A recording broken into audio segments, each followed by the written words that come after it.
সকলকে স্বাগত জানিয়ে আমি সঙ্গে আছি মোকাম্মেল হক। আপনারা দেখছেন উজালা বাংলা নিউজ। আমরা এই মুহূর্তে আছি বারাসাত ব্লক 2 এর দাঁতপুর অঞ্চলের অন্তর্গত ধোকড়া গ্রামে। মূলত ধোকড়া গ্রামে আইএসএফ নেতা শামীম আহমেদের নেতৃত্বে এক মহতী তাবারুক সভা আয়োজন করা হয়। মূলত এই তাবারুক সভাকে কেন্দ্র করে এই দাঁতপুর অঞ্চলের আইএসএফ কর্মী সমর্থক তাদের উপচে পড়া ভিড় লক্ষ্য করা যায়। তার পাশাপাশি এটাও লক্ষ্য করা যায় যে হাড়োয়া বিধানসভার অবজারভার পিয়ারুল ইসলাম তার উপস্থিতি লক্ষ্য করা যায়। তার পাশাপাশি এটাও দেখা যায় যে বাম নেতা প্রবীণদের মধ্যে বাম নেতা থেকে শুরু করে তাদের কর্মী সমর্থক তাদের উপচে পড়া ভিড় লক্ষ্য করা যায়। সর্বশেষ সাংবাদিকদের মুখোমুখি হয়ে আইএসএফ নেতা আব্দুল শামীম আহমেদ তিনি কি বলেছেন সেটা আপনাদের সামনে রাখবো।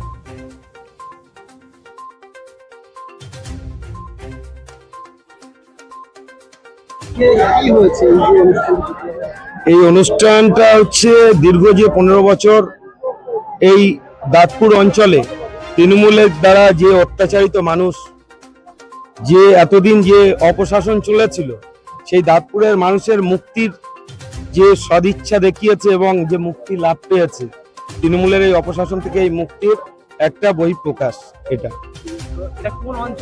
এটা দাঁতপুর অঞ্চল। আর আয়োজন তো এখন লোক এইভাবে বলা যাবে না, মানুষ অগন্তি মানুষ এসছে, মানে মানুষের গণনা করা সম্ভব না। ভালোবাসার মানুষ যাদের দেখতে পাচ্ছেন আপনারা, সবই ভালোবাসার মানুষ।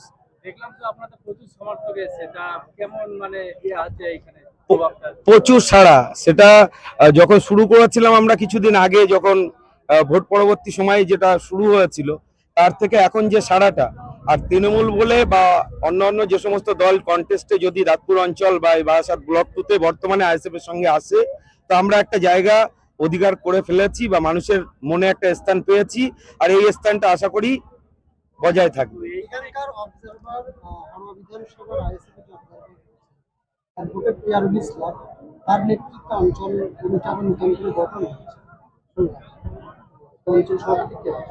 আমাদের এইখানে এখনো অঞ্চল কমিটি, আগের যে কমিটি ছিল সেটাই আছে, আবার নতুন করে গঠন হবে।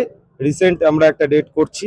আর তাছাড়া এর পরবর্তী সময়ে অঞ্চল ব্লক যেমন ভাবে পরপর গঠন করার ওইভাবে চলবে।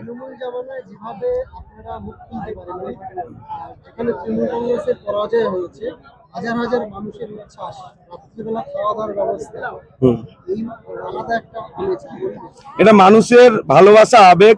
মানুষ বিভিন্ন ভাবে যে কষ্ট, যন্ত্রণা, লাঞ্ছনা, বঞ্চনা সহ্য করেছিল, তার একটা বহিঃপ্রকাশ। এটাই বলবো, মানুষের উত্তেজনা সারা এমনি না। এটা এই বারাসাত ব্লক 2 আর এই দাঁতপুর অঞ্চল তৃণমূল বলে কিছু আগাগোড়াই ছিল না। কিছু ক্যাডার ছিল যারা মস্তানি, বোম মেশিন, বিভিন্ন ধরনের অস্ত্র শস্ত্র, মানুষের মারধর, এইসবের মাধ্যমেই কিন্তু এতদিন ওরা এই দাঁতপুর অঞ্চল বা বারাসাত ব্লক 2 ওরা এইভাবে দখল করে রেখেছিল। তবে মানুষ এখন সচেতন, যদি এই ধরনের কোনো দুষ্কৃতিমূলক কাজ এই দাঁতপুর অঞ্চল বা বারাসাত ব্লক 2-তে হয়, তা সাধারণ মানুষ যোগ্য জবাব দিয়ে দেবে এবং প্রশাসন সক্রিয় ভূমিকা পালন করছে। প্রশাসন শক্ত হাতে সবকিছু দেখছে।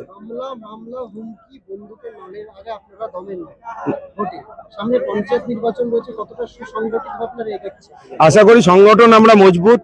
পঞ্চায়েত যদি এখনই দোরগোড়ায় চলে আসে, তাও জয় নিশ্চিত। আব্দুল শামীম, বারাসাত ব্লক 2 আইএসএফ নেতৃত্ব।